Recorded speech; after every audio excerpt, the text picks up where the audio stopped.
Stunning text message exchange between former Trump aide Hope Hicks and former Ivanka aide Julie Radford. According to the texts, Hope Hicks wrote to Julie Radford, speaking about Trump, in one day he ended every future opportunity that doesn't include speaking engagements at the local Proud Boys chapter. And all of us that didn't have jobs lined up will be perpetually unemployed. I'm so mad and upset, we all look like domestic terrorists now. To which Julie wrote, "Oh yes, I've been crying for over an hour." Hicks went on to complain that, quote, "This made us all unemployable, like untouchable. God, I'm so fucking mad." To which Julie responded, "I know, like there isn't a chance of finding a job. Visa also sent me a blow-off email today already." Hicks then said, "Nope, not being dramatic, but we are all fucked. Alyssa looks like a genius," which is a reference to Alyssa Farah Griffin, who resigned from the Trump administration early. Hicks then said, "Attacking the VP? WTF is wrong with him." Now, first off, 1,000-pound elephant in the room. Pretty amazing that on a day when democracy teetered on the precipice at the hands of the guy who they worked for, it really does say it all that their sole priority was their own job prospects. Not the country, not the lives of those police officers who had been attacked by the mobs, not even the members of Congress who were at risk of being assassinated. Nope. Here we've got Hope Hicks whining that she won't get to cash in with a cushy job at Visa after Trump's term ended. If there was any doubt about what these people actually care about, you don't have to guess. Here they are quite literally telling you. I don't know how many times we have to be reminded of this, but there was never any moral compass within that administration.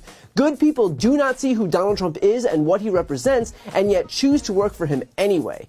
So all of those stories about how Ivanka or Jared or Hope or Melania would be moderating forces in the White House, give me a fucking break. They're all crooked, they're all greedy, they're all looking out for themselves. These texts, which were never intended to be public, prove exactly that point. I mean, seriously, that these people were ever able to hide behind this notion of being pro-family values or pro-police or pro-military or pro-states' rights or pro-fiscal conservatism is a joke.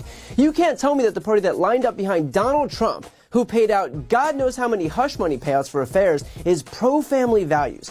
You can't tell me the party that sided with the insurrectionists over the cops and the National Guard troops that they tried to kill is pro-police or pro-military.